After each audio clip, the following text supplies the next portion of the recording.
Ada dua hal yang kita bahas di judul itu. Karena yang pertama bicara tentang kejayaan umat, dan yang kedua bicara tentang generasi terbaik.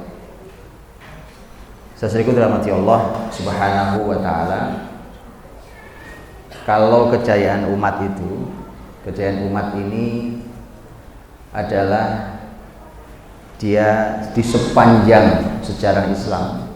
Di sepanjang sejarah Islam, tentu peradaban Islam sebenarnya juga peradaban manusia. Namanya peradaban manusia itu ada salahnya, ada kurangnya, ada lemahnya. Tapi secara umum bahwa peradaban Islam yang luar biasa itu tidak tertandingi oleh peradaban manapun sampai peradaban hari ini. Makanya saya sampaikan dengan sederhana begini. Kalau bicara tentang kejayaan umat, Bapak Ibu tinggal membandingkan keadaan kita hari ini, bukan hanya di negeri ini, di seluruh dunia hari ini, dengan keadaan di mana muslimin dulu mencapai kejayaannya. Bandingkan, dihadapkan face to face, dan kita akan lihat bukan bandingannya. Islam ini luar biasa. Dan itu semua adalah masa lalu yang indah dan akan kembali sesuai dengan sekian banyak janji Allah dan Rasulnya. Untuk itulah menjadi menarik buat kita dalam keadaan muslimin seperti kita lihat hari ini, menjadi menarik buat kita untuk sebuah tantangan kita menghadirkan generasi terbaik itu agar kembali kejayaan umat. Saya berikan contoh perbandingannya dulu. Saya berikan contoh perbandingannya tentang generasi, tentang capaian, tentang zaman, tentang apapun namanya, kejayaan di berbagai bidang. Bapak Ibu kalau mau menyampaikan, ingin tahu di bidang apa, nanti saya tunjukkan di masa lalunya seperti apa. Bukan hanya muslimin yang mengalami, bahkan orang-orang yang non muslim hidup di negeri muslim, betapa nyamannya mereka. Bapak Ibu, ketika Muhammad Al-Fatih itu mengepung Konstantinopel, itu kan Kaisar Romawi yang di Konstantinopel itu, yaitu Kaisar Konstantin itu, dia mencoba minta bantuan ke Katolik di Roma, gitu ya, karena muslimin dengan Muhammad Al-Fatih itu mengepung wilayah mereka. Kemudian sang raja mencoba berdialog dengan Roma untuk minta bantuan agar dibantu. Anda tahu reaksi masyarakatnya? Reaksi masyarakat Konstantinopel. Mereka mengatakan bahwa kami lebih suka melihat peci-pecinya muslimin daripada melihat topi-topi mereka. Ngerti maksudnya? Kenapa sampai begitu? Padahal karena tadi teman-teman hadirin, padahal di sini Katolik, di sini Ortodoks, Kristen Ortodoks, ini Kristen Katolik. Jadi makanya muslimin itu seperti contohnya waktu sahabat mulia Amr bin As radhiyallahu anhu masuk ke Mesir, hadirin. Masuk ke Mesir contohnya. Sesungguhnya muslimin itu mudah masuk ke sebuah wilayah itu karena masyarakat itu lebih suka dipimpin oleh muslimin dibandingkan dipimpin oleh pemimpin yang seagama dengan mereka.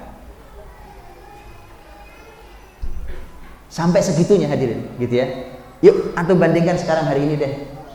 Dibandingkan sekarang hari ini. Lah wong muslim saja tidak suka dipimpin oleh muslim. Saya ulangi, boleh kita ulangi ya.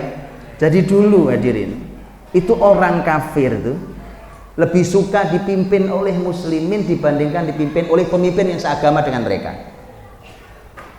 Segitu dahsyatnya kebesaran muslimin. Kenapa?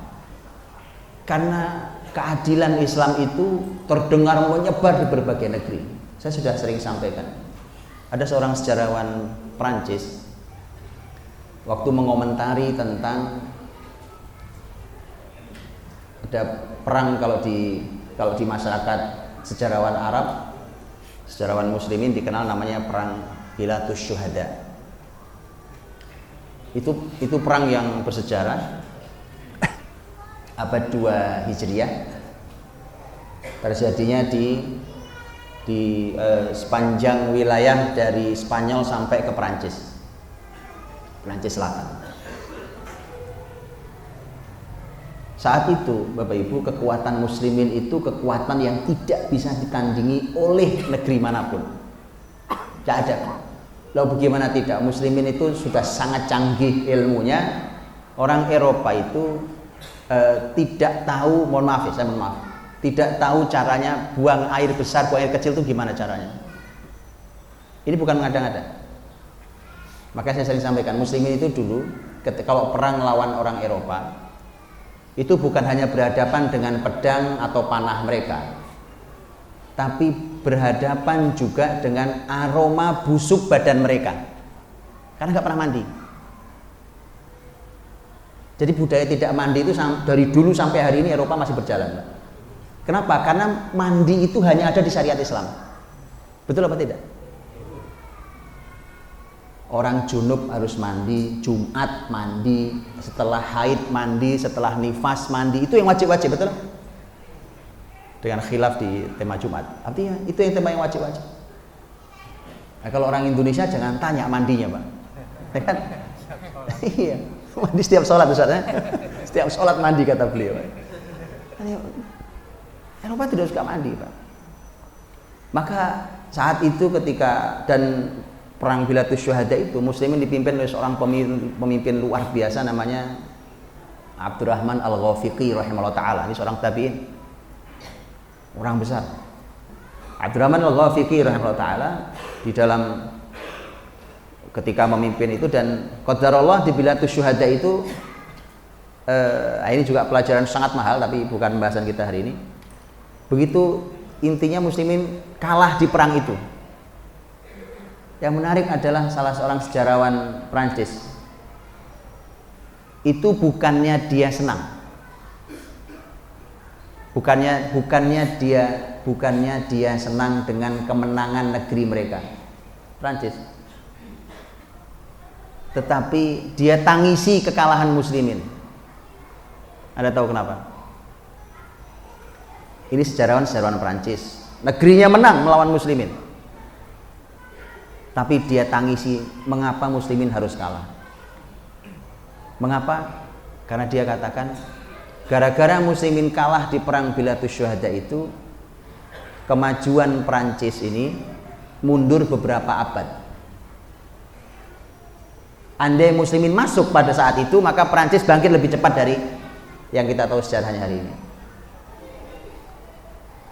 Jadi hadirin, yang namanya kenyamanan syariat Islam ini dirasakan bukan hanya muslimin, tapi oleh semua orang kafir yang hidup di bawah negeri muslim. Maka memang kalau hari ini muslimin saja curiga dengan syariat Islam, memang kita ini jauh banget posisinya, Pak. Kita sangat jauh dari yang namanya kejayaan itu.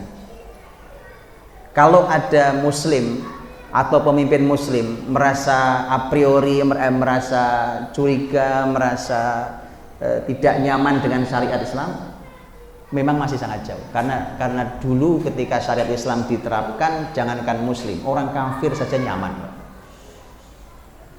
Kan itu semua tahu rahmatan lil alamin itu kan. Dan kenyamanan itu bukan hanya milik muslim atau kafir, Pak. Seperti hadis Nabi persis. Lihat Rasul ketika Rasul menyampaikan tentang orang yang meninggal. Karena kata Nabi, orang meninggal itu pilihannya adalah satu di antara dua, mustarih atau mustaroh. Kalau mustarih itu orang beriman. Karena kata Nabi, al-abdul mu'min yastarihu min nasabid dunya. Mustarih itu artinya dia yang meninggal, dia yang istirahat. Karena Nabi mengatakan hamba yang beriman itu kalau meninggal beristirahat dari lelahnya dunia. Dunia ini capek, Pak. Gitu? Capek, wong tidur kelamaan capek, melek kelamaan juga capek. Terus maunya apa, ya kan? Hidup membujang capek, punya istri, suami capek, punya anak capek, nggak punya anak. Memang itu dunia. Coba lihat. Orang punya pekerjaan capek, nggak punya pekerjaan. Makanya orang beriman itu yastarih min nasabid dunya, kalau meninggal istirahat. Tapi yang kedua adalah mustaroh. Mustaroh itu artinya dia diistirahatkan, bukan dia istirahat. Apa maksudnya? Nabi mengatakan al abdul kafir awil fajir, ini hamba yang kafir atau senang dosa, yastarihu minhul ibad wal bilad wasyajar wal hajar. Kalau dia mati, semua istirahat. Masyarakat istirahat, negara istirahat, pohon istirahat, batu istirahat. Karena orang tuh kalau kafir atau senang dosa itu menyusahkan semua orang, bahkan sampai menyusahkan batu dan pepohonan. Betul apa enggak? Ya, orang kafir itu, Pak, itu kan mana ada yang memikirkan begini umpamanya. Ini muslimin, Pak. Muslimin itu berpikirnya, muslimin itu bukan hanya berpikir tentang kecanggihan teknologi, tentang kebutuhan masyarakat, bukan itu. Itu pasti difikirkan muslimin, tetapi muslimin juga mengukur tentang efeknya. Kalau umpamanya gitu, efek dari teknologi ini atau efek dari memenuhi kebutuhan ini ternyata efeknya merusak bumi Allah, nggak akan dilakukan muslimin. Kenapa? Allah sudah pesan, wala tufsidu fil ardi ba'da islahiha, jangan rusak bumi, kata Allah. Kan jelas kalimat setelah bumi diperbaiki. Ya, coba teknologi hari ini, bahan bakar apa nggak bolongin bumi? Bolongin bumi apa enggak, Pak? Atau diuruk lagi? Mana orang minyak, Pak? Diuruk lagi apa enggak diuruk lagi? Biarin aja. Batu bara dibiarin juga. Katanya ada program ini. Bohong semua. Muslimin pasti berpikir yang lain. Bagaimana caranya pengganti ini? Ya, toh lihat sekarang, toh buktinya hari ini mulai difikirkan tentang bahan bakar renewable, betul kan? Bahan bakar yang bisa diperbarui. Kalau diperbarui kan sesuatu yang bisa diperbarui, pohon bawahnya ditanam, diperbarui. Kalau pohon malah hijau, Pak, bumi, manfaat sekali.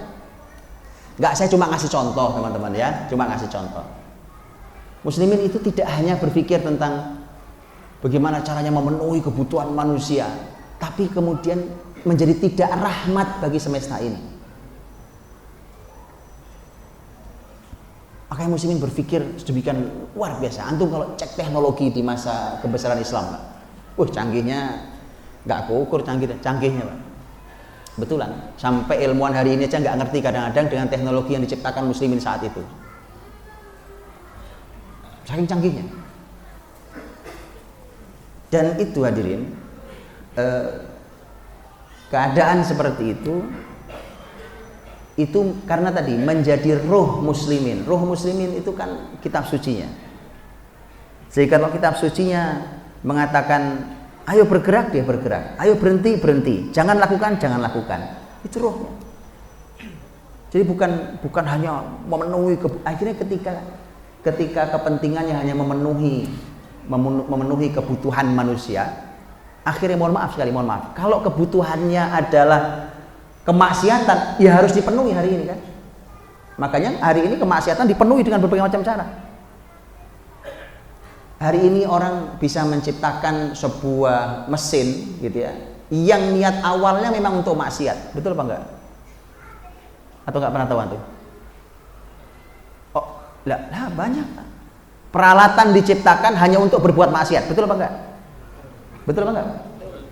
Banyak contohnya, atau enggak tahu? Antum memang orang-orang baik, jadi antum enggak perlu tahu maksiat.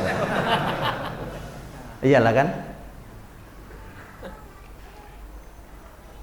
Itu kan antum lihat-lihat lah ya. Minimal lihat di berita atau di film.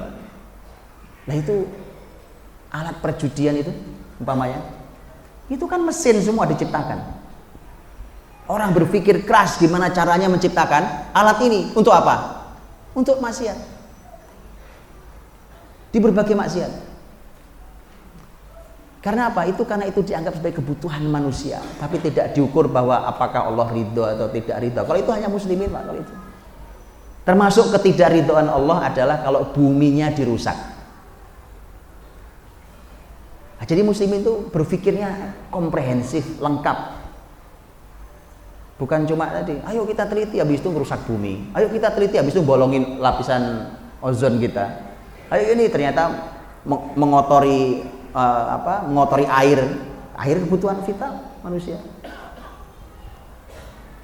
Ya, hadirin dirahmati Allah, Bapak Ibu berbahagia. Muslimin di berbagai bidangnya, bahkan kalau Bapak Ibu mau bicara perbandingan tentang tingkat kesejahteraan, itu boleh diadu. Saya tunjukkan Bapak Ibu, ini dialognya salah satu gubernurnya Umar bin Abdul Aziz dengan Umar bin Abdul Aziz, Khalifah Umar bin Abdul Aziz di masa dinasti Bani Umayyah. Ketika beliau naik posisinya sebagai khalifah, maka kemudian beliau karena beliau melihat bahwa beberapa kepemimpinan sebelumnya itu melakukan hal-hal yang menurut Umar bin Abdul Aziz itu kezaliman pada masyarakatnya. Ini bagus nih untuk Indonesia, Pak.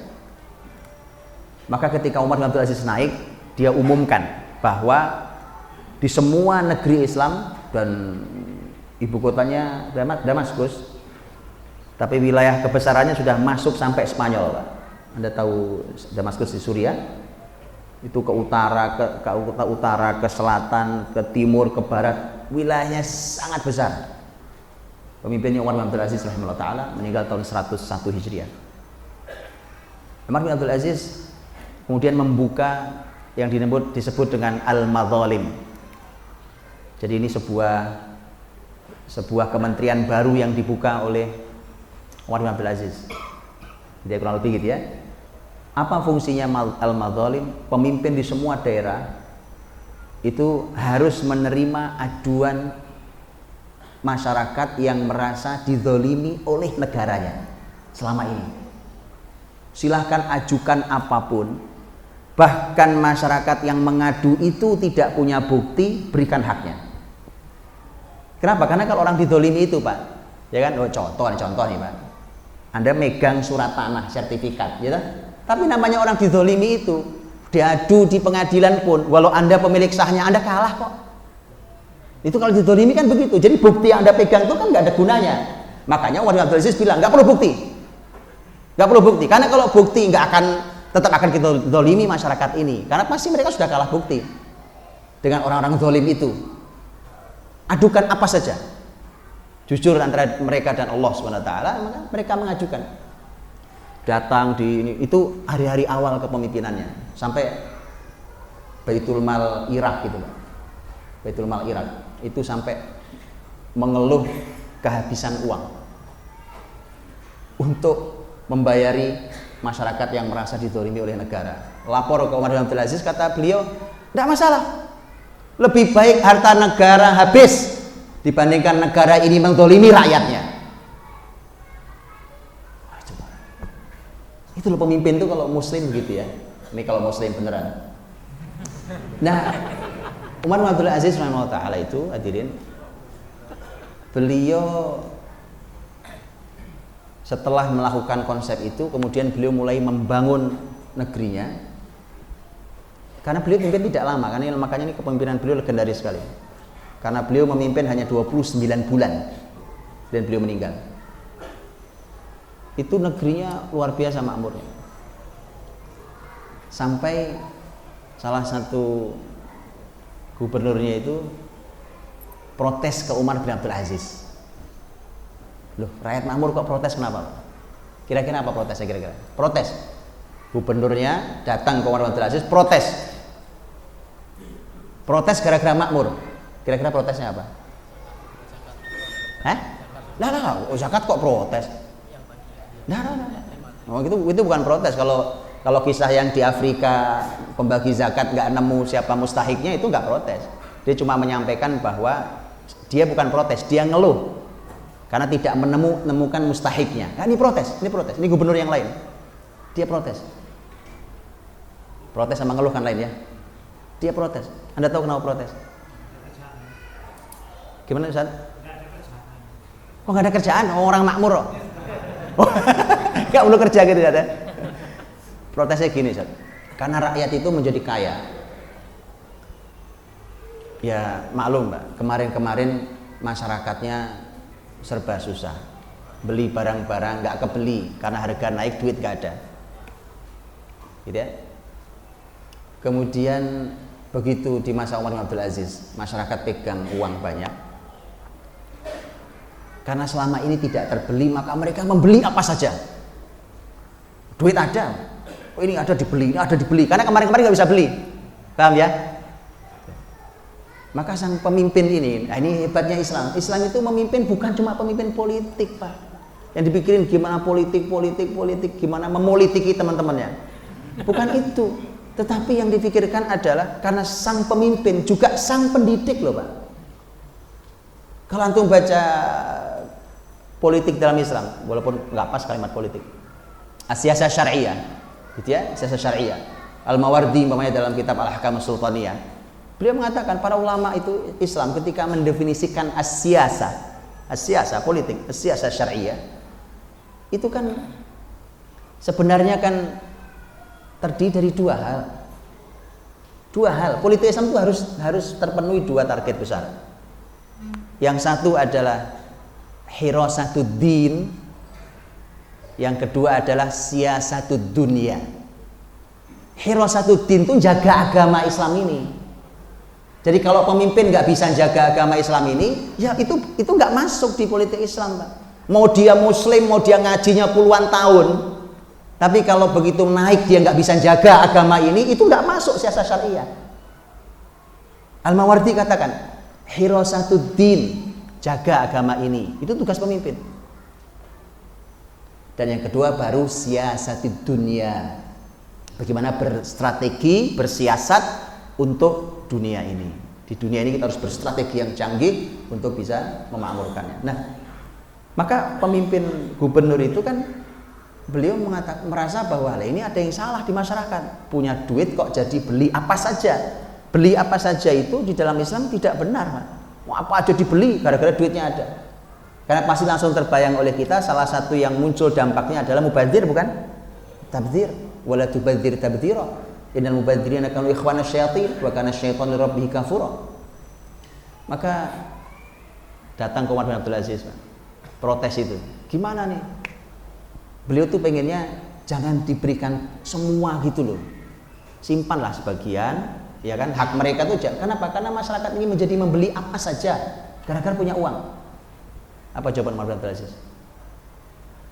Kata Umar bin Abdul Aziz, tugas saya adalah memberikan hak milik mereka seutuhnya, dan tugas kamu adalah meluruskan akhlak mereka. Enak, Pak. Begitu tugas aku. Ayo coba sekarang diukur, Pak, dengan kesejahteraan hari ini. Kalau ada orang protes tentang kesejahteraan, kira-kira gara-gara kebanyakan duit atau nggak punya duit? Itulah. Makanya kalau kita mau bicara tentang kejayaan umat ini, atau banding-banding deh. Bahkan angka gaji, Pak, lebih real gaji. Berapa gajinya? Saya nggak mau nanya, tapi saya cuma cerita gini, Pak. Ini marbot masjid, mohon maaf, Pak. Kalau ada apa istilah di kita marbot masjid ya, Pak? Marbot ya. Teman-teman kita yang sangat berjasa membantu membersihkan, mungkin matikan AC yang belum mati, lampu itu nutupin apa kalau Oke. Berapa gajinya, Pak? Anda tahu di masa itu sudah all in itu, Pak. Nyapu iya, ngepel iya, gulungi karpet iya, ya kan? Matiin lampu iya, nyalain lampu iya, matiin. Itu di Islam enggak? Itu tercatat di sejarah Islam. Sampai berapa gaji mereka itu tercatat. tercatat.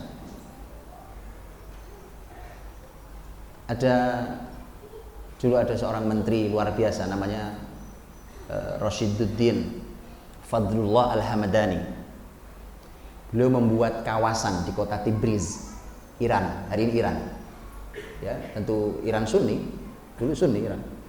Di kota Tabriz dia membuat kawasan, sampai kawasannya dinamakan kawasan Roshidi. Kawasan itu hadirin, dibuat kawasan itu statusnya wakaf. Jadi di Sidoarjo ini ada ya kawasan baru dibuka gitu Pak, ada ya? Ya di situ ya perumahan, ya lengkap dengan fasilitasnya, ya toko, ya pasar, ya masjid, ya sekolah, ya apa itu. Itu kawasan itu semua wakaf. Sudah ada yang pernah antum dengar di Indonesia begitu? Ada gitu? Ini sejarah itu bukan masa lalu hadirin, sesuatu yang harus dijalankan. Bagaimana caranya? Ayo kita pelajari. Strateginya bagaimana? Ayo kita pelajari. Baru kita akan bicara tentang kejayaan Islam. Kita belum bicara generasi kayak apa yang bisa menghadirkan kayak gitu. Bikin masjid besar tentu di kawasan itu sebagai sentral kehidupan muslimin. Itu ada orang yang kerjaannya cuma buka nutup pintu, Pak. Ini namanya bawab. Ya, bawab itu kerjaannya buka nutup pintu karena nanti bagian nyalain dan matiin lampu lain lagi orangnya. Lain lagi yang kerjaannya mematikan dan menyalakan lampu. Itu bawab sama yang matinya itu. Bawab itu gajinya 30 dinar setahun. Dinar di masa Rashiduddin itu 1 dinar itu dibuat 3 mithqal. Gini gampang hitungnya. Itu kalau dirupiahkan Pak. Gajinya si orang yang kerjanya buka nutup pintu doang itu, cuma buka nutup masjid itu sebulan gajinya 15 juta rupiah. Itu gampangnya gitu. Gimana?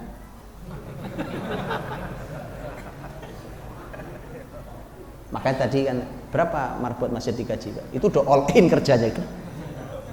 Makanya saya bilang Pak, ini masalah Anda mau bicara Islam itu bicara segalanya. Kemakmuran iya, kesejahteraan iya, kebahagiaan iya, kenyamanan iya, keamanan iya, keadilan iya. Begitu itu Islam Pak. Cuma karena kita ini tidak belajar itu semua, kemudian kalau nyebut syariat Islam tuh rasanya pada ketakutan ya. Mbok yang ngaji Pak, ngaji. Bukan ngopi, ngaji. Hah? Ngaji Pak. Kalau ngaji itu ya Allah, ini data loh, seabrek data. Wah, antum kalau tanya gaji tertinggi dulu di masyarakat siapa Ustaz? Guru Pak. Guru, dosen, itu gajinya mentok paling tinggi itu Pak. Sekarang gaji guru paling tinggi? Paling kasihan Pak. Masya Allah ya kan? Kasihan Pak. Ilmu-ilmu yang luar biasa, para profesor, ada profesor seminar ini. Tanya Pak Prof ya. Profesor, Masya Allah, menyedihkan Pak. Gajinya di dunia Islam dulu dimuliakan luar biasa. Karena kan semua keahlian yang ini kan hasil didikan mereka. Bukankah logis ketika mereka digaji lebih besar dibanding yang lain? Betul enggak? Makanya saya dari dulu Pak, mohon maaf ya, saya agak-agak nggak setuju dengan pahlawan tanpa tanda jasa itu. Wong muridnya semua udah punya jasa Pak, mosok gurunya nggak punya jasa? Tapi saya tahu itu kalimat baik, karena kalimat itu maksudnya guru itu ikhlas Mas, tapi tolong digaji yang tinggi. Kasihan guru-guru itu, ya Allah. Apalagi guru honorer. Saya tidak ngerti Pak. Ya tapi mau gimana, emang negaranya miskin. Rashiduddin Pak, Anda tahu itu tadi yang saya sebut dengan gaji uang itu Pak. Itu bukan satu-satunya yang dia dapat, tetapi itu adalah sebagian dari kesejahteraan yang dia dapat, karena dia masih dapat makanan pokok. Karena makanan pokok mereka roti Pak. Kalau kita beras, maka mereka pokok roti itu, maka mereka dalam setiap hari mendapatkan sekian man. Satu man itu 3 kilogram kurang lebih. Artinya dia dapat berkilo-kilo untuk setiap harinya, untuk dia dan keluarganya. Hati bisa bayangkan betapa nyamannya. Itu yang bagian kerjaan nutup buka pintu. Kan kebayang atau gaji dosen berapa? Ingin tahu? Atau nggak usah? Iya. Karena kalau saya kasih tahu tuh pingsan masalahnya. Gitu ya. Jadi hadirin, sekarang tuh membandingkan apa? Membandingkan keadilan, hukum. Bicara hukum, hukum buat mainan kok cuma. Anda kalau bicara hukum, ruh Nabi ketika Nabi bersumpah, wallahi lau saraqat Fatimatu bintu Muhammad laqata'tu yadaha. Kata Nabi, demi Allah, kalau Fatimah putriku mencuri, aku potong tangannya. Itu bukan basa-basi hadirin. Keadilan ditegakkan betul.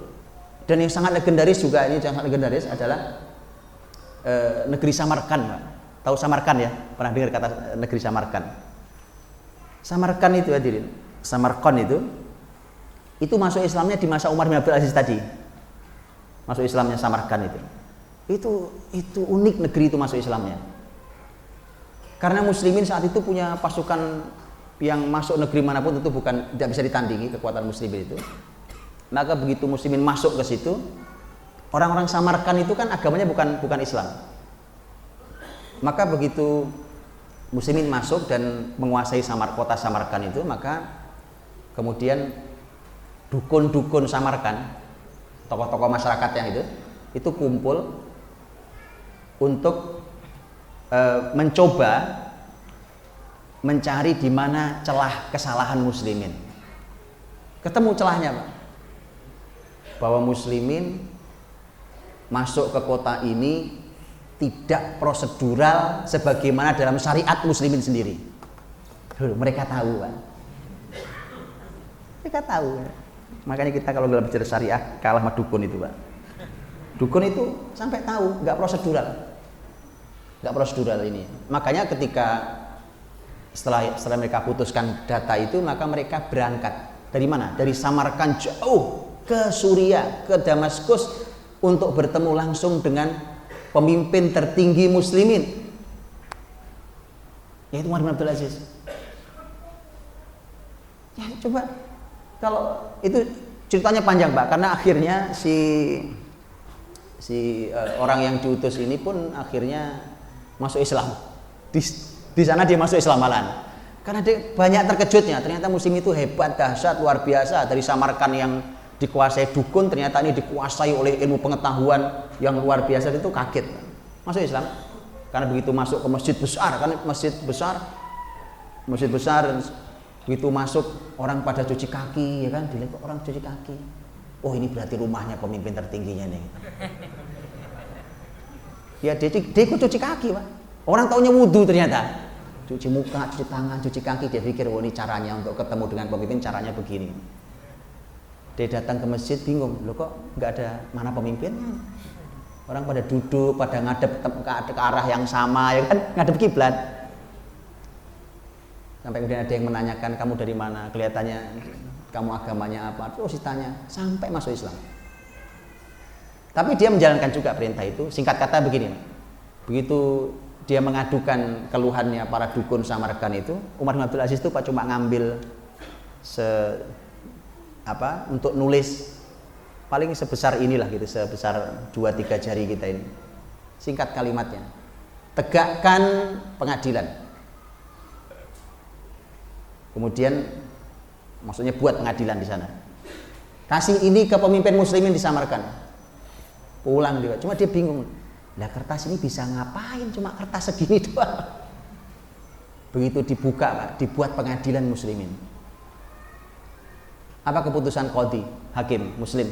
Hakimnya hakim muslim, yang diadili ya jenderal dan tentara muslim. Itu juga perintah khalifah muslim. Tapi inilah keadilan.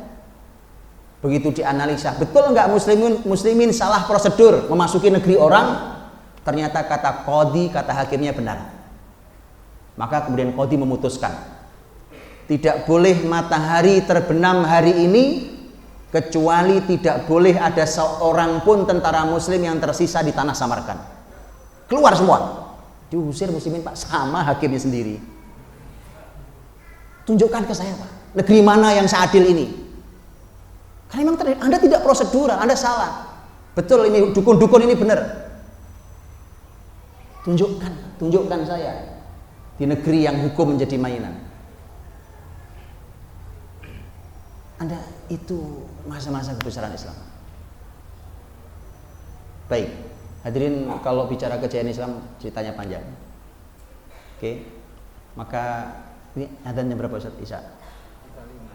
Sudah adzan berarti? Kurang satu? Nah baik, kalau itu penutup satu. Tinggal PR-nya, insya Allah bentar lagi nanti kita bahas setelah adzan. Ini untuk menghadirkan kejayaan itu kembali, dan itu hadir kembali. Itu bukan cerita masa lalu. Ada banyak ayat dan hadis yang bicarakan itu. Dan itu justru menjadi peluang buat kita untuk melahirkan generasi yang nggak kayak kita. Karena kalau kayak kita ini, ya inilah nasib Islam di negeri ini. Inilah Islam di dunia hari ini. Maka harus lahir generasi yang tidak seperti kita. Nah pertanyaannya adalah generasi terbaik itu seperti apa? Itu yang insya Allah kita akan bahas sebentar lagi karena sudah mau adzan, tinggal 1 menit saja. Barakallahu fikum. Alhamdulillah wassalatu wassalamu ala Rasulillah wa ba'd. Hadirin dirahmati Allah. Saya tambah sedikit tentang generasi terbaik. Bapak Ibu dirahmati Allah. Nabi Muhammad SAW dihadirkan Allah di tengah masyarakat Arab, tapi nanti begitu beliau menjadi nabi, ternyata Nabi Muhammad itu kok tidak sama persis dengan Arab. Tidak sama persis dengan Arab dalam banyak hal. Beliau hidup di masa ketika dunia dikuasai oleh Persia Romawi. Begitu beliau jadi nabi, ternyata beliau tidak kayak Persia, beliau tidak kayak Romawi. Saya kasih contoh hari ini. Hari ini umpamanya Bapak Ibu, karena peradaban hari ini adalah peradaban dikuasai umpamanya oleh umpamanya Amerika, gitu ya. Ya gaya hidup Amerika ya nyebar sampai ke kita kan. Makan kita, cara pakaian kita, apa ya nyebar sama. Gitu. Baik. Karena itu bentukan wahyu. Nabi Muhammad itu dibentuk oleh wahyu.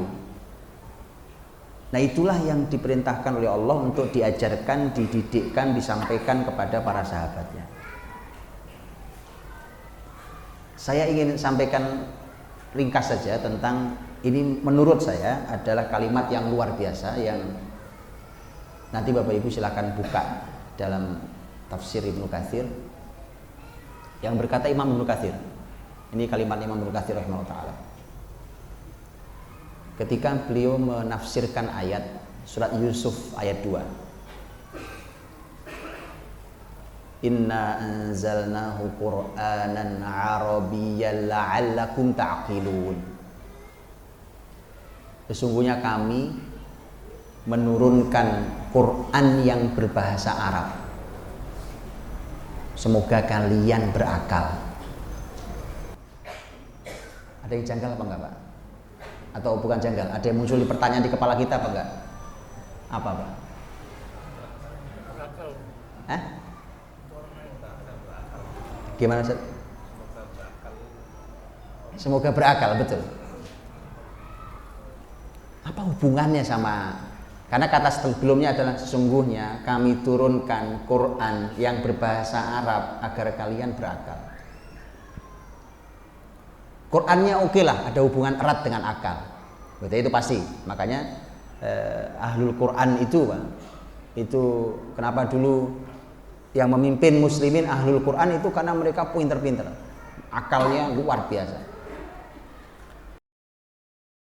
Tapi begitu muncul kata Arabian itu, Quran dan Arabiyah, Quran berbahasa Arab itu, maka dijelaskan oleh Imam Ibnu Katsir. Penjelasannya Masya Allah, menurut saya kalimatnya luar biasa.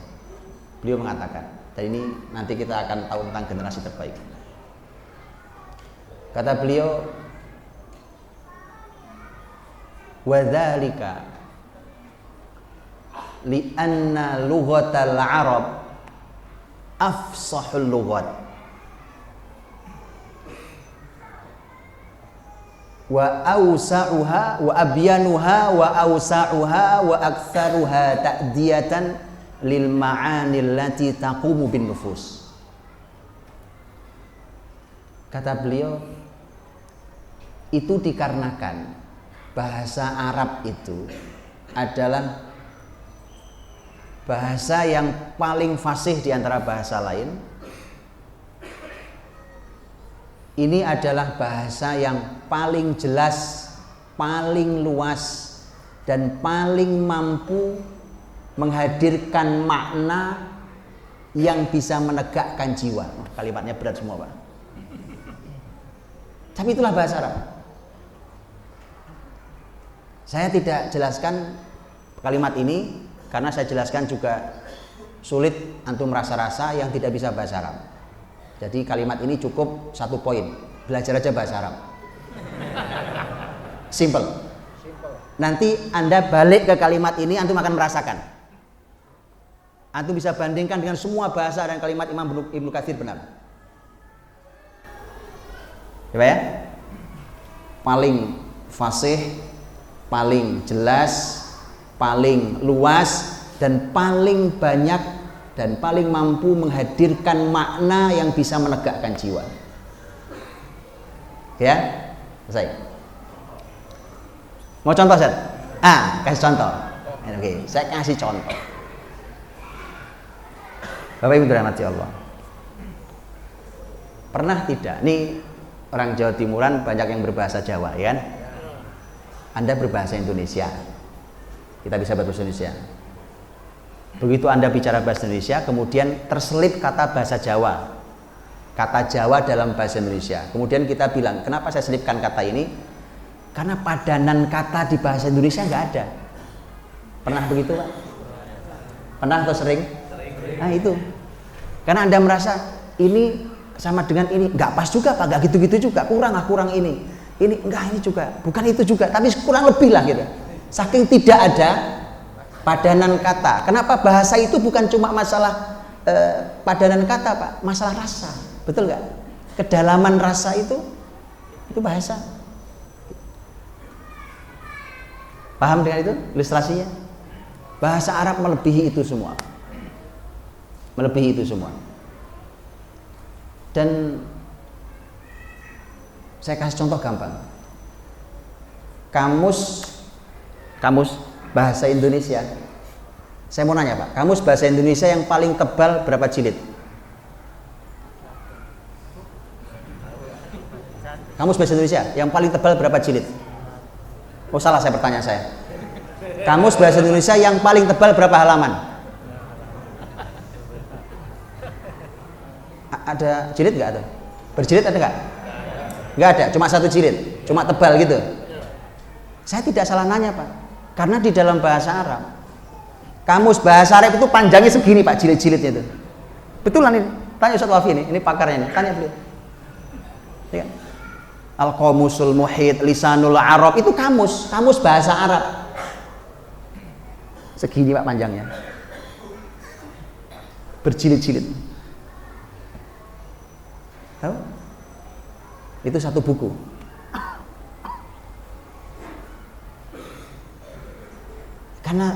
Karenanya ketika Quran, nah, makanya kalimat berikutnya nih, Pak, nanti Imam Ibnu Katsir mengatakan setelah beliau menjelaskan bahasa Arab. Jadi intinya gampang ya, itu cuma contoh. Karena kalau nanti saya atau gini, saya sampaikan contoh dalam Quran, saya lebih mudah, ya. Bapak Ibu, saya kasih contoh, Pak. Ini yang Bapak Ibu lebih dekat ayatnya. Oke. Yang Bapak Ibu juga hafal. Di surat Al-Baqarah akhir, Bapak Ibu kan hafal. Laha ma kasabat wa 'alaiha maktasabat. Itu kalau terjemahan bahasa Indonesia, Pak, tidak akan pernah, atau bukan bahasa Indonesia, bahasa apapun di dunia tidak akan pernah bisa mewakili bahasa Arab. Ini cuma 1 contoh kecil dari Quran yang antum tahu 6.000 lebih ayat itu. Laha ma kasabat, kalau diterjemahnya kurang lebih setiap orang, setiap jiwa itu mendapatkan kebaikan yang dilakukannya, wa 'alaiha maktasabat, dan mendapatkan dosa dari perbuatan maksiat yang dilakukannya. Itu intinya gitulah. Itu diterjemahannya. Kalau ada yang buka boleh dibaca. Ya. Nah, tapi mari saya jelaskan secara bahasa Arab, Pak. Ya. Kata laha bagi jiwa itu, bagi setiap orang. Ma kasabat, kata kasab, kaf, sin, ba dalam bahasa Arab, kata kasab itu artinya sebenarnya usaha, Pak. Makanya orang kerja itu namanya kasab juga. Orang kerja itu kasab juga. Makanya Imam Muhammad bin Hasan Asy-Syaibani rahimahullah taala, ini muridnya Imam Abu Hanifah, itu punya kitab judulnya Al-Kasbu. Kasab, Al-Kasbu. Isinya tentang kerjaan. Nyari duit. Dengan Al-Kasbu itu. Itu murid Imam Abu Hanifah rahimahullah taala, Muhammad bin Hasan Asy-Syaibani. Jadi kasabat itu artinya adalah usaha kita. Setiap kita yang berusaha kebaikan, gitu ya, maka dia mendapatkan pahalanya. Wa 'alaiha, ini masalah dosa yang kedua ini. Kalau tadi kebaikan, ini masalah dosa. Maktasabat, akar katanya sama-sama kasabat, tapi bunyinya enggak begini. Wa 'alaiha makasabat, laha makasabat wa 'alaiha maktasabat. Karena bukan menjadi kasabah lagi, menjadi iktasabah. Artinya ya sama. Akar katanya kasabah sama. Cuma ditambah alif, iktasabah ditambah alif dan ditambah ta. Kebayang apa nggak kebayang?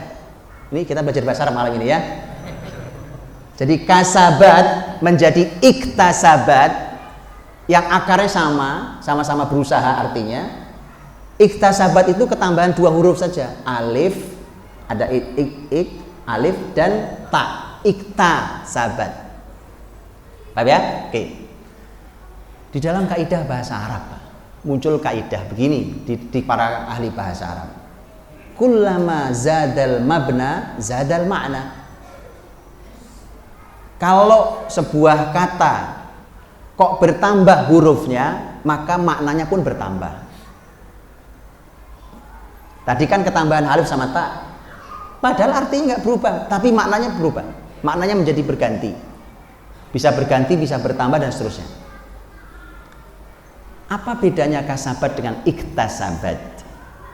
Dan ini Pak melahirkan teknologi. Loh, nggak gampang loh ini. Ini bahasa Arab ini. Kok bisa gitu ya?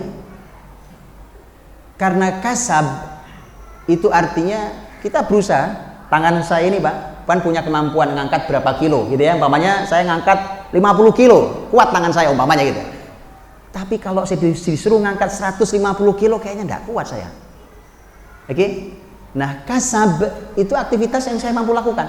Kasabat.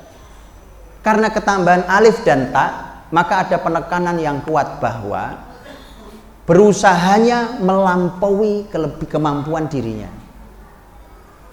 Yuk, sekarang itu kaidahnya. Yuk kita balikin ke ayatnya. Ternyata orang tuh kalau melakukan ketaatan, Pak, mau sholat, puasa, zakat, haji, umroh, itu kan usaha kita. Usaha untuk sholat, usaha untuk puasa, gitu ya. Usaha itu pasti di batas kemampuan. Kita pasti bisa melakukannya. Tapi kalau maksiat,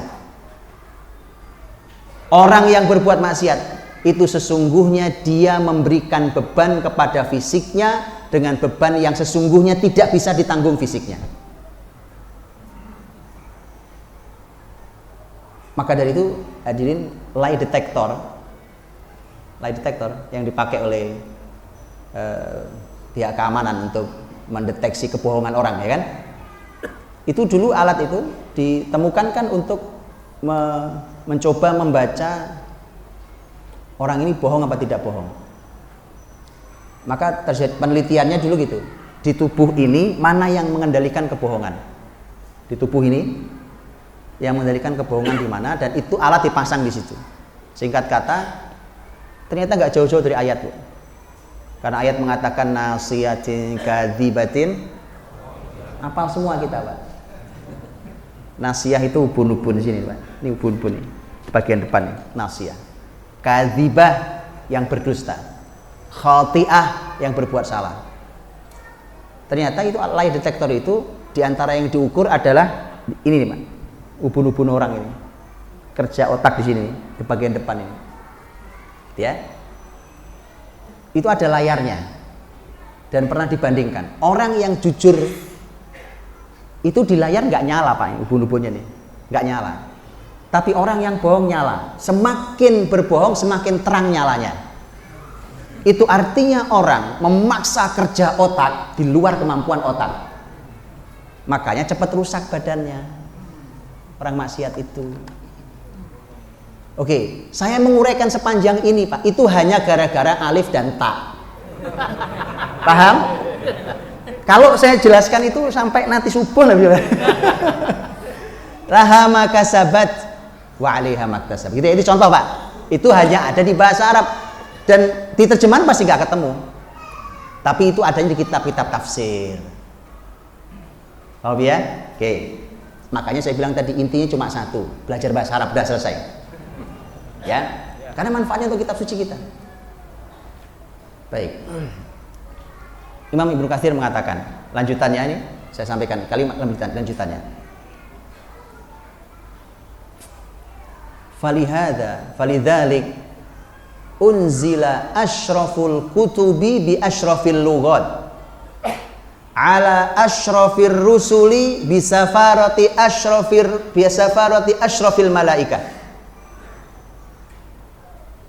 fi asyrafi biqa'il ard wabtudi'a inzaluhu fi asyrafi syuhuris sanah wa huwa Ramadan fakamula min kullil wujuh. Karenanya kata Imam Ibnu Katsir, kitab yang paling mulia ini diturunkan dengan bahasa yang paling mulia, diturunkan kepada Rasul yang paling mulia, dengan perantara malaikat yang paling mulia, diturunkan di negeri yang paling mulia, dan mulai turunnya di bulan yang paling mulia dalam setahun yaitu Ramadan. Maka sempurnalah dari semua sisi. Berapa kemuliaan tadi? Oke. Itu semua kemuliaan itu. Muslimin ini hadirin, untuk menjadi generasi terbaik, semua kemuliaan dan kebaikan itu harus diambil. Itu gampangnya. Karena ini bahasa, dimulai dari bahasa kitab suci, belajarlah bahasa Arab karena ini berurusan dengan generasi terbaik. Muhammad Al-Fatih Pak, orang Turki kan, bahasanya bukan Arab, tetapi bahasa Arab itu dulu bahasa muslimin. Imam Bukhari orang mana? Bukhara, Uzbekistan. Ya jelas bukan wajahnya aja, bukan wajah Arab, namun jelas orang Uzbek. Tetapi itu dulu kita semua tahu Imam Bukhari punya kitab, diantara kitab yang paling terkenal Sahih Bukhari kan.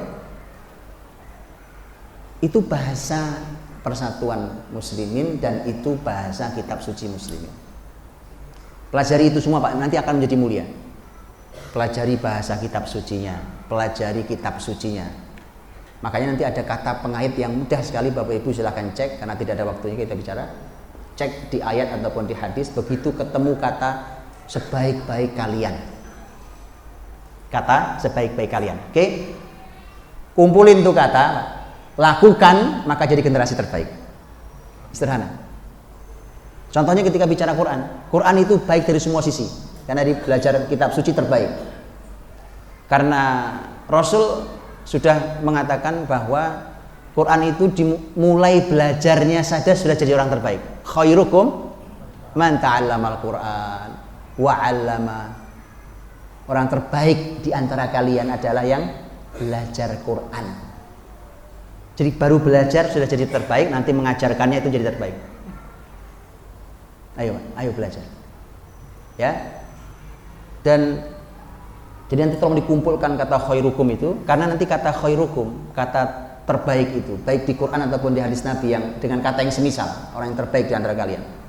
Itu karena nanti Bapak Ibu itu di semua lini kehidupan sebagai pribadi, individu harus menjadi orang terbaik.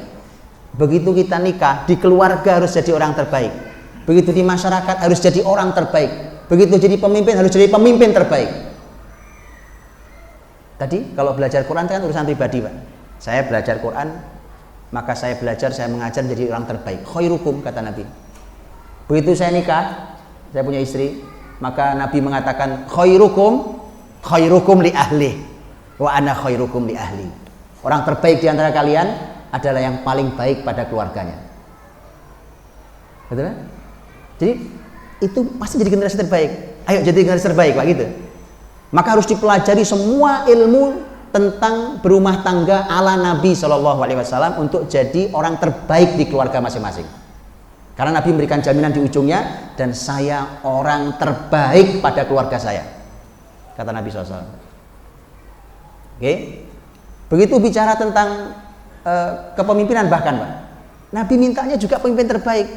Wa khiyaru a'immatikum man yuhibbunakum wa tuhibbunahum wa yusalluna alaikum wa tusalluna alaihim. Pemimpin terbaik kalian, Allah maunya gitu. Ukuran pemimpin terbaik itu cuma dua, Pak. Ya, ini lagi rame-rame mau milih pemimpin kan. Ukuran pemimpin terbaik itu kata Nabi dua, berkisar di antara dua. Apa itu? Tadi ayat hadis tadi, berkisar antara cinta dan doa. Kalian cintai mereka, mereka cintai kalian. Kalian doakan mereka, mereka doakan kalian. Itu ciri pemimpin terbaik. Antara cinta dan doa. Makanya Nabi mengatakan sebaliknya, wasyiraru a'immatikum, pemimpin terburuk yang kalian punya, man tubghidunahum wa yubghidunakum wa tal'anunahum wa yal'anunakum. Pemimpin terburuk kalian yang kalian punya, pemimpin terburuk adalah yang mereka benci, yang kalian benci mereka, mereka benci kalian. Yang kalian laknat mereka, mereka juga melaknat kalian. Jadi itu antara pemimpin dan rakyat kerjaan cuma caci maki tiap hari, Pak. Kenapa antum ketawa? Cocok ya? Saya nggak tahu jawab. Saya cuma bacain hadis Nabi. Ini tolak ukur luar biasa. Jadi artinya kita ini diminta, bahkan dimanapun nanti peran kita itu diminta harus menjadi orang terbaik. Itu dikasih panduan sama Nabi. Kan untuk ini, Pak, untuk menjadi pemimpin yang didoakan masyarakat dan dicintakan, antara cinta dan doa kan? Yang dicintai masyarakat dan didoakan masyarakat. Kan antum tahu itu nggak sederhana, karena cinta dan doa itu nggak bisa direkayasa, Pak. Ya kan? Cinta nih, masyarakat mencintai pemimpin, pemimpin mencintai, itu hadir di hati mereka. Dan ini hebatnya, kalau masyarakat itu cinta pada pemimpinnya, masyarakat ini akan membantu pemimpinnya dalam suka ataupun duka. Betul kan? Makanya dulu Bapak Ibu, ketika kepemimpinan Islam dulu adil dan baik, ketika negara anggap mengalami penurunan perekonomian, terjadi di beberapa zaman, ketika terjadi penurunan perekonomian, itu rakyat rame-rame dengan ikhlas membantu negaranya, dengan sangat cinta. Kenapa? Karena mereka cinta pemimpinnya. Bukan berantem di medsos, Pak. Rupiah jatuh berantem di medsos. Hadirin dirahmati Allah, jadi dicek itu ya. Diturunkan ini kepada Rasul terbaik. Itu Pak. Belajar tentang Rasul. Belajar tentang Rasul, ada Quran, bicara tentang Rasul kita. Ada sirah Nabawi, ada hadis Nabi, ada sirah Nabawiyah. Pelajari yang lengkap tentang sirah Nabi SAW, karena kita akan mendapatkan panduan tentang semua kebaikan. Kan ini manusia terbaik. Mau bicara apapun, bicara pribadi terbaik, tetangga terbaik, suami terbaik, rumah tangga terbaik, pemimpin terbaik, semua. Belajarlah dari Rasul. Oke, ini cuma kunci-kuncinya, Pak. Dalamnya silakan dipelajari. Ashraf biqa'il ard, negeri terbaik. Diturunkan Quran di negeri terbaik, ya? Tanah suci. Tanah suci. Makanya gitu hadirin. Jangan sampai jadi orang aneh. Orang aneh itu sudah jalan-jalan ke berbagai kota dan negeri tapi belum umroh. Gitu, Pak. Jangan jadi orang aneh. Kalau mau jadi generasi terbaik, yang dikunjungi tempat terbaik. Tempat terbaik kan dimulai dari tanah suci sana. Kita punya 3 tanah suci, betul ya? Makkah, Madinah, Quds. Dimulai dari sana. Habis itu silahkan jalan keliling bumi. Makanya Ibnu Battuta yang keliling bumi itu dan sempat singgah 2 kali di Aceh. Itu sebelum beliau keliling bumi, beliau haji dulu. Jadi ke tanah suci dulu baru keliling bumi. Gitu. Itu orang beriman. Ya. Jadi jangan jadi orang aneh ya. Jalan-jalan mana-mana foto update enggak. Udah umroh Mas belum? Orang muslim ke tanah tempat. Nah, ini masjid nih. Ini tempat terbaik di muka bumi seperti kalimat Rasul. Betul ya? Wa khairu biqa'il ard al masajid. Ini tempat terbaik di bumi. Ini masjid kita ini. Dan masjid-masjid yang lain. Puncaknya tentu masjid di 3 tanah suci itu. Tapi ini tempat terbaik. Makanya kalau mau didik generasi terbaik di sini. Di masjid ini, bukan di pasar. Karena pasar itu lawannya masjid. Sekarang pasar pakai AC, Pak. Bukan pasar becek itu. Kalau ke mall begitu akurnya suami, istri, anak-anak, ya kan? Ajaib, luar biasa. Ini tempat terbaik. Nabi nyebut wa syarru biqa'ihal aswaq. Tempat paling buruk adalah pasar. Walaupun pasar, sekali lagi, pasar dalam Islam harus dikuasai oleh muslimin, tetapi itu adalah wilayah yang harus hati-hati muslimin memasukinya. Maka ini tempat terbaik. Pendidikan kok jauh dari masjid? Bukan masalah lokasinya nih Pak ya. Ini bukan masalah lokasi. Ini masalahnya bukan sekedar lokasi. Maksudnya generasi ini harus sampai ke masjidnya.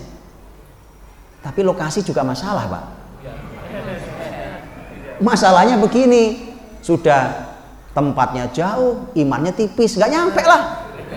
Wong tempat depan rumah aja iman nggak ada, nggak nyampe. Masjidnya depan rumah, tinggal ngelangkah langsung halaman masjid Pak. Nggak sampai kok, karena iman tidak cukup. Penting. Oh kampus besar, masjid sebelah mana? Wah kono Pak, pojok paling pinggir sana. Perumahan besar, masjid sebelah mana? Nggak ada Pak, di sini masjid lagi berantem sama developer. Itu mau apa generasi ini? Mau mendidik dengan cara apa generasi ini? Nggak akan baik Pak. Generasi dididik di tempat terburuk. Didik generasi di tempat terbaik. Tahu ya? Satu tempat puncak terbaiknya di sana. Ayo anak, mudah-mudahan Allah mudahkan rezeki untuk bisa membawa keluarga ke tanah suci sana. Ya Allah Pak, itu kenikmatan luar biasa, tempat terbaik. Ya. Dan Imam Ibnu Katsir menyebut tentang zaman. Quran ini diturunkannya saja dimulai dari bulan terbaik, yaitu Ramadan. Di dalam setahun itu Bapak Ibu ada hari-hari terbaik. Ada bulan terbaik Ramadan. Nanti ada hari-hari terbaik, hari-hari istimewa. Makanya kita dikabari Nabi, ada hari Arafah, ada hari Tasu'a Asyura, dipinta untuk puasa. Nanti ada yang sifatnya harian, ada sepertiga malam terakhir, betul ya? Ada waktu-waktu yang disebut istimewa. Generasi terbaik harus dikenalkan pada waktu-waktu itu. Kalau sudah dikenalkan, mereka harus diajari, dituntun begini cara bersikap sesuai petunjuk Nabi. Jadi generasi terbaik Insya Allah. Sudah tinggal dijalani itu, gitu ya. Jadi PR-nya ya memang banyak.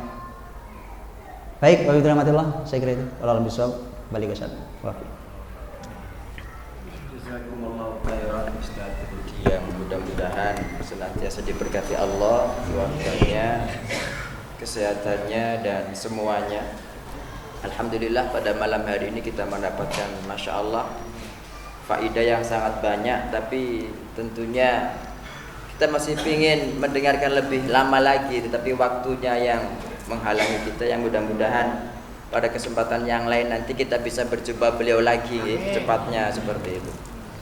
Jazakumullah khairan Ustaz Budi. Sekarang kita akan membuka pintu pertanyaan. Jangan banyak-banyak, nanti jam 10 baru selesai lah. Monggo yang pertama dari Pak Ketua Takmir.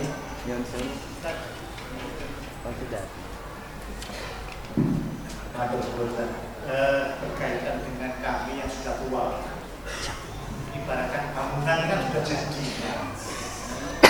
Kalau mau dibongkar kan susah, biaya besar. Nah, sudah jadi mau diapain? Untuk menjadi generasi terbaik. Enak ya apa? Kalau yang masih bayi, ya masukkan ke kutab kan gitu. Kutab dekat sini ya. Dididik dengan pendidikan sesuai dengan cara Nabi tadi. Nah yang sudah tua sudah jadi, sudah bangunan ini dibongkar. Oke, dibiarkan mungkin. Nah enak dipandang. Pertanyaan enak ya apa? Ya, mohon langsung dijawab Ustaz. Gitu. Dulu Pak di zaman Nabi ada orang sudah tua, baru masuk Islam. Disebutkan usianya sudah di atas 60 tahun. Bapak usia Berintan? Oh pas berarti. Cerita saya pas. Sahabat itu bernama Amr bin Jamuh radhiyallahu anhu. Sudah sepuh beliau. Sudah sepuh. Beliau baru saja taubat dari nyembah patung yang dia puja-puja sendiri, dikasih minyak wangi sendiri, ya kan. Anak-anaknya masuk Islam duluan. Anak-anaknya beliau masuk Islam duluan, kemudian bapaknya dikerjain. Jadi tuan-tuan patung itu diikat, dilempar ke tempat sampah. Sekali, bapaknya juga, kok bisa Tuhan jadi ke tempat sampah begini? Diambil lagi, dibersihin, dikasih minyak wangi lagi, disembah lagi. Begitu anaknya nggak bosan, diikat, buang lagi sama anak-anaknya gitu. Supaya bapaknya mikir, wong Tuhan aku nggak bisa ngapa-ngapain, ya kan? Akhirnya tobat itu, Pak, dan masuk Islam. Singkat kata begitu. Begitu masuk Islam, kemudian diumumkan perang Uhud tahun 3 Hijriah bulan Syawal. Datang Amr bin Jamuh ke Nabi minta izin mau ikut. Masalahnya Amr bin Jamuh ini bukan cuma tua, Pak, kakinya pincang. Kakinya pincang.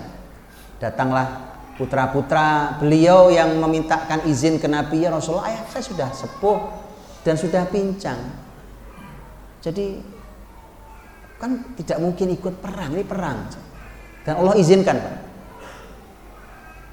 Karena orang yang pincang termasuk laisa 'alal a'ma haraju wala 'alal a'raji a'raj, artinya orang pincang nggak masalah, nggak ikut jihad. Amr bin Jamuh mengatakan nggak bisa, bapakmu sudah tua, sudah panjang jahiliyahnya ini, bapakmu harus ikut jihad ini. Maksa, Pak. Begitu maksa ya sudah, nggak bisa ikut perang Uhud. Begitu perang Uhud kan menjadi tidak seimbang, Pak. Ternyata musyrikin itu jumlahnya 3.000, muslimin jumlahnya 1.000, terprovokasi oleh munafik pulang 300. Jadi sebenarnya di lapangan Uhud itu yang terjadi adalah 3.000 musyrikin lawan 700 muslimin. Enggak seimbang. Dalam keadaan seperti itu, sebagai orang tua, Pak, Amr bin Jamuh menyemangati anak-anak muda.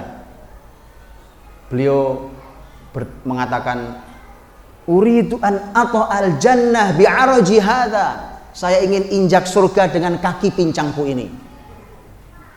Dan saya sudah menyium aroma surga dari balik gunung Uhud. Ngerti maksudnya, Pak? Akhirnya syahid, Pak. Itu memang jalan pintas orang tua, Pak.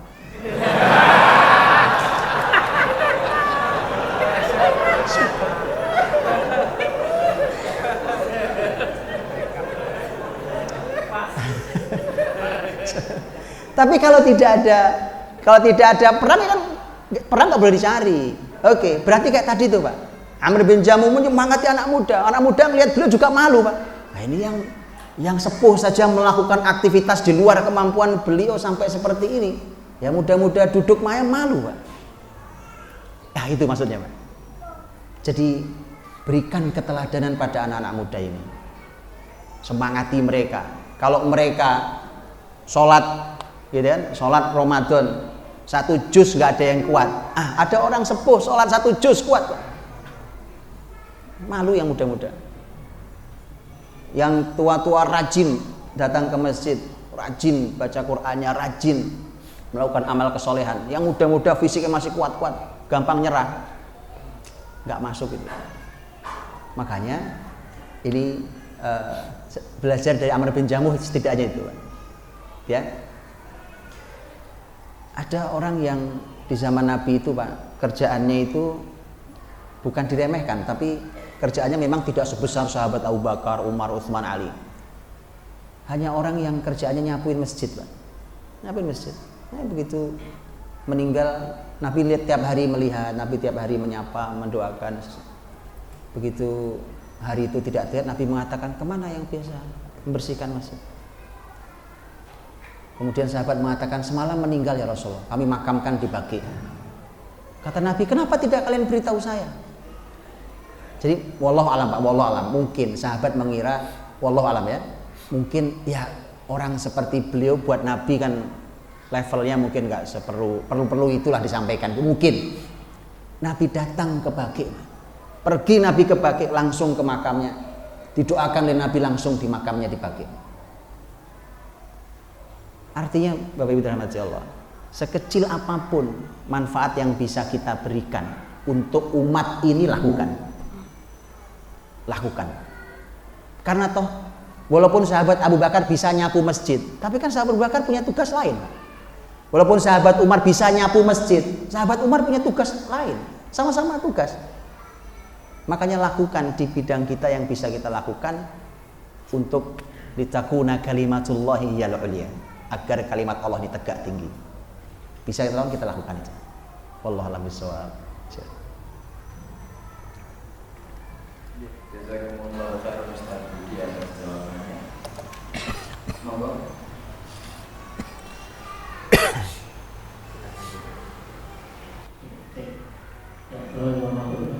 Assalamualaikum warahmatullahi wabarakatuh. Allah barik. Jadi ada beberapa pertanyaan dulu. Di beberapa pertanyaan yang tadi itu Ustaz menyebutkan kita bahas alami lisirah an-nabawiyah caranya syahadat tarbiyah Muhammad Munir al-Khutbah. Nah, saya kan anak Islam, jadi saya punya referensi kira-kira orang itu kalau misalnya belajar di Islam itu gimana. Akhirnya saya salah satunya menemukan ini. Nah, tapi saya nggak tahu intinya seperti apa. Saya cari juga masih belum ketemu karena itu di keterbatasan kalau saya tentang bahasa Arab juga, jadi bahasa Indonesia juga saya belum nemu. Jadi pertanyaannya itu tentang apa sih, bahas tentang apa? Rekomendasi apa lagi yang selain ini yang untuk orang-orang yang di bidang muslim di bidang Islam? Oh yang sakit itu aja. Saya lupa ceramah mana, tapi buku Manhaj I'lami fi Siratin Nabawiyah itu buku tentang media. Jadi konsep media dalam Sirah Nabawiyah. Bapak Ibu kebayang, ini kan media nih, ini media. Kan televisi, web hari ini jadi web, koran, majalah itu media hari ini. Seorang pakar Sirah Nabawiyah rahimahullah Syekh Dr. Munir Qutban yang menulis buku itu, beliau ini Pak, pakar itu kalau nulis ilmu itu sampai nggak kebayang oleh kita. Karena saya waktu pernah jumpa beliau sekali waktu itu lagi i'tikaf di Masjidil Haram, kemudian beliau lagi duduk i'tikaf juga bersandar di salah satu tiang, kemudian saya temui beliau, saya minta nasihat apa segala macam, kemudian saya tanya buku apa yang sedang beliau tulis yang terbaru, ternyata buku ini. Jadi buku udah lama sekali, karena saya jumpa beliau udah lama. Buku itu tentang media, dan yang begini hadirin, literatur Islam itu melimpah luar biasa di berbagai bidang. Ini tidak bisa diraih dengan bahasa Indonesia. Kalau antum mau bukunya ada di ruangan saya. Ya, bukunya 2 jilid 800 halaman. Ya tipis itu, hitungannya tipis kalau untuk. Kalau antum mau bisa dikopi bukunya, ada masalah insyaallah. Tapi yang enggak, setahu saya wallahu alam tidak ada terjemahan bahasa Indonesianya. Makanya tadi saya bilang nggak bisa. Antum kalau nggak belajar bahasa Arab nggak akan dapat ini semua. Literatur kita pasti akan sangat terbatas kalau tidak belajar bahasa Arab. Nggak mungkin diterjemah, ini sulit terjemah Pak. Kenapa? Karena kalau diterjemah dan kita nunggu dijual di toko-toko, namanya penerbit. Penerbit itu kan pasti harus mengukur pasar. Ini buku kalau diterjemah laku nggak di pasar, marketable apa enggak, kan gitu. Nah, padahal banyak buku konsep yang pasti nggak akan laku banyak, nggak akan laku Pak, tapi itu manfaat karena konsep. Begitu ya, itu konsep. Terlalu banyak buku yang tidak diterjemah. Makanya ya tidak ada pilihan anak-anak muda nih. Orang tua juga boleh. Tapi anak-anak muda ini Masya Allah, ayo teman-teman belajar bahasa kitab suci kita, belajar bahasa Nabi kita. Ayo belajar, gitu ya. Nah, kalau literatur tinggal antum mau di bidang apa, itu literaturnya Masya Allah melimpah ruah. Melimpah ruah Pak. Gitu ya, di berbagai bidang. Dan sekali lagi itu terakses hanya dengan menggunakan bahasa. Ya, kalau ada terjemahannya untung-untungan, tapi setahu saya yang ini nggak ada terjemahannya juga. Ya, itu saya kira wallahu a'lam bishawab. Satu lagi pertanyaan, monggo silakan. Alhamdulillah tidak ada berarti dosa ini. Cuma sebagai info saja kepada para hadirin, insyaallah segera ya bisa berarti ya ada yang namanya belajar bahasa Arab ya. Jadi belajar bahasa Arab itu hukumnya apa? Ustaz? Wajib atau sunnah atau gimana sebetulnya ini? Ini yang jawab Ustaz Wafi saja Pak. Iya, silakan Ustaz jawab. Biar menyemangati teman-teman ini kan. Karena beliau ahli Pak, ini beliau ahli karena beliau sehari-hari ngomongnya Arab kan sampai sekarang. Kalau saya kan sudah nggak ngomong Arab sekarang. Jadi monggo Ustaz. Menyemangati saja ini. Ya, kalau begitu Ustaz sebagai moderator ya, saya mohon maaf mungkin banyak kesalahan di sana sini, terutama kepada Ustaz Budi dulu sebagai guru saya dan kepada para jamaah kalau ada hal yang kurang diperkenankan sampai di sini saat ini, dan mohon ditutup dengan doa Ustaz. Jazakumullah khairan. Dari saya sekian, wassalamualaikum warahmatullahi wabarakatuh. Alhamdulillah, mari kita berdoa di penghujung acara yang penuh keberkahan di tempat yang paling berkah di muka bumi. Semoga Allah Subhanahu wa taala memberikan kepada kita ampunan atas kelalaian kita selama ini terhadap syariat Allah. Semoga Allah menghadirkan generasi yang menegakkan kalimat Allah. Dan semoga kita diberikan negeri yang dijaga oleh Allah dengan dipilihkan pemimpin yang takut kepada Allah dan mencintai umat ini karena Allah SWT. Allahumma shalli wa sallim wa barik ala sayyidina Muhammadin wa ala alihi wa sahbihi ajma'in. Walhamdulillahi rabbil alamin. Hamdan yuwafi ni'amahu wa yukafi mazidah. Ya Rabbana lakal hamd wa lakal syukru kama yanbaghi li jalali wajhikal karimi wa 'azimi sultanik. Allahumma inna nas'aluka wa nashhadu annaka antallah la ilaha illa antal ahadus samad lam yalid wa lam yulad wa lam yakul lahu kufuwan ahad. Allahumma ighfir lana wa li ikhwanina alladhina sabaquna bil iman wa la taj'al fi qulubina ghillan lil ladzina amanu rabbana innaka ra'ufur rahim. Rabbana hab lana min azwajina wa dhurriyyatina qurrata a'yun waj'alna lil muttaqina imama. Allahumma adfa' 'anna al waba wal bala waz zalazil wal mihan wal fitan ma dhahara minha wa ma batan. Allahumma la tusallit alaina man la yakhafuka fina wa la yarhamuna. Allahumma la tusallit alaina man la yakhafuka fina wa la yarhamuna. Allahumma la tusallit alaina man la yakhafuka fina wa la yarhamuna.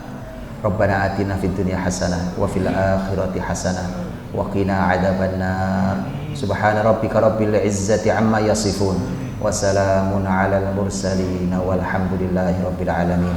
Subhanakallahumma bihamdika asyhadu an la ilaha illa anta astaghfiruka wa atubu ilaik. Assalamualaikum warahmatullahi wabarakatuh.